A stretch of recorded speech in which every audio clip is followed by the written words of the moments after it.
राधे राधे दोस्तों, आप सभी को कार्तिक पूर्णिमा की ढेर सारी शुभकामनाएं। आज देव दीपावली भी है तो घरों में आज के दिन दीपदान और पूरे घर को दिवाली की तरह जगमगाया जाता है, क्योंकि आज के दिन कहा जाता है कि दीपदान अगर आप सुबह ब्रह्म मुहूर्त में करते हैं तो पूर्ण फल की प्राप्ति होती है, और उसके बाद फिर आप शाम में संध्या वेला पर जब थोड़ी अंधकार हो जाए तो आप दीपदान करें, इसका शुभ फल मिलता है, दुखों से छुटकारा भी हो जाती है। आइए सुनते हैं कार्तिक पूर्णिमा की व्रत कथा।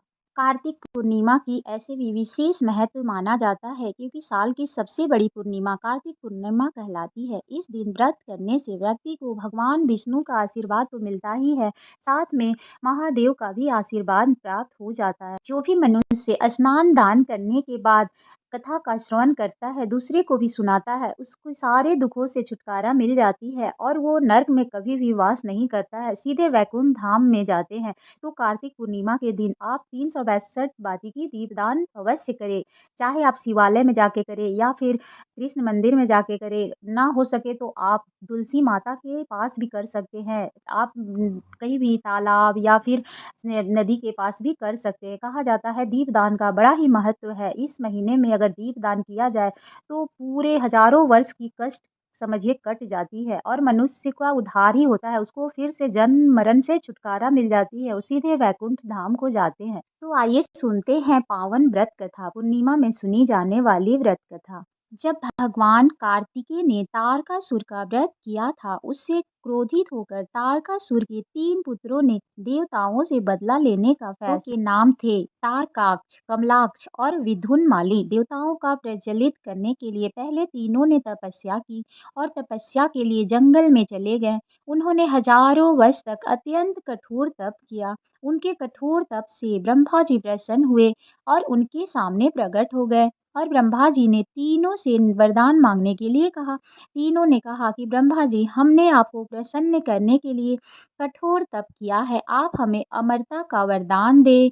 उनका यह वचन सुनकर ब्रह्मा जी ने कहा कि मैं आपको अमरता का वरदान नहीं दे सकता, लेकिन तुम इसमें कोई ऐसी शर्त रख लो जिसके पूर्ण होने पर ही आपकी मृत्यु होगी, वैसा वरदान मैं तुम्हें दे सकता हूँ। ब्रह्मा जी के वचन सुनकर तीनों ने बहुत विचार किया और ब्रह्मा जी से वरदान मांगा।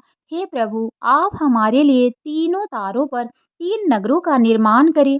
वे तीनों तार अर्थात नगर जब अभिजीत नक्षत्र में एक पंक्ति में आएंगे, उसी समय कोई व्यक्ति अत्यंत शांत अवस्था में हमें मारेगा, तभी हमारी मृत्यु होगी। हमें मारने के लिए उस व्यक्ति को एक ऐसे रथ और वाहन की आवश्यकता होगी जो बनाना असंभव है, सिर्फ उससे ही हमारी मृत्यु हो सकती है। उनकी इच्छा सुनकर ब्रह्मा जी ने कहा, तथास्तु, आप तीनों की इच्छा के अनुसार ही होगा। तीनों असुरों को मिले वरदान के अनुसार ब्रह्मा जी ने उन्हें 3 तारों में 3 नगर निर्माण करने के लिए विश्वकर्मा जी को आज्ञा दी। विश्वकर्मा जी ने तारकाक्ष के लिए स्वर्णपुरी, कमलाक्ष के लिए रजतपुरी और विदुनमाली के लिए लौहपुरी का निर्माण कर दिया। ब्रह्मा जी से वरदान प्राप्त होने के बाद तीनों असुर बहुत प्रसन्न हो गए।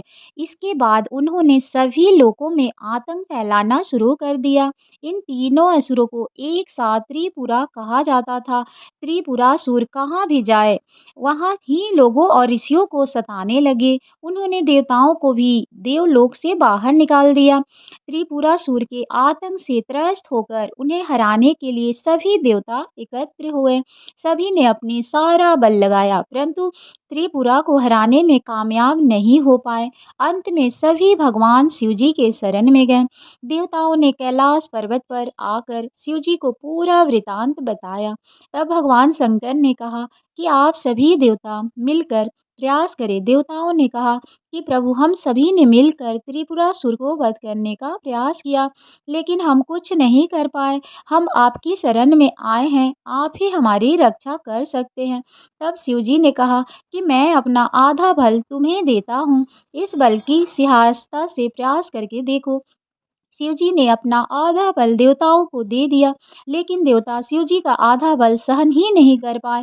फिर भगवान शिव ने स्वयं ही त्रिपुरासुर का संहार करने का संकल्प लिए। वरदान के अनुसार अब त्रिपुरासुर का वध करने के लिए रथ और धनुष बाण सिद्ध करना आवश्यक था। भगवान शिव ने पृथ्वी की ओर उनका रथ बनाया। सूर्य और चंद्रमा को उस रथ के पहिए बनाए। सृष्टा सारथी बने, भगवान विष्णु वाहन बने, मेघ पर्वत धनुष और वासुकी बने। उस धनुष की डोर सभी देवताओं ने अपने बल से वह रथ संभाल लिया। इस प्रकार असंभव रथ बनकर सिद्ध हुआ। लेकिन जैसे ही भगवान शिव जी उस रथ पर सवार हुए, उनकी शक्ति के कारण वह रथ डगमगाने लगा। तभी विष्णु भगवान विषम बनकर उस रथ में जुड़े। घोड़े और विषम की पीठ पर सवार होकर महादेव ने उस असुर नगरों को देखा और अपने धनुष पर बाण रख उन्होंने पशुपत शस्त्र का संधान किया और तीनों तारों को नगरों को एक पंक्ति में आने का आदेश दिया। अभिजीत नक्षत्र में तीनों नगर एक पंक्ति में आते ही भगवान शिव जी ने अपने बाण से तीनों नगरों को जलाकर भस्म कर दिया।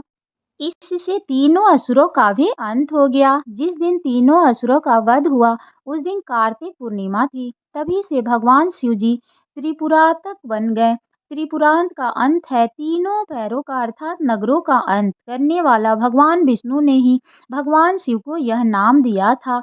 इस प्रकार से तीनों का वध करके शिव जी की तो पूजा अर्चना होने ही लगी और भगवान विष्णु की तो अथाह कृपा है। प्रेम पूर्वक बोलिए भोलेनाथ के साथ साथ श्री हरि विष्णु की जय। नमस्कार दोस्तों।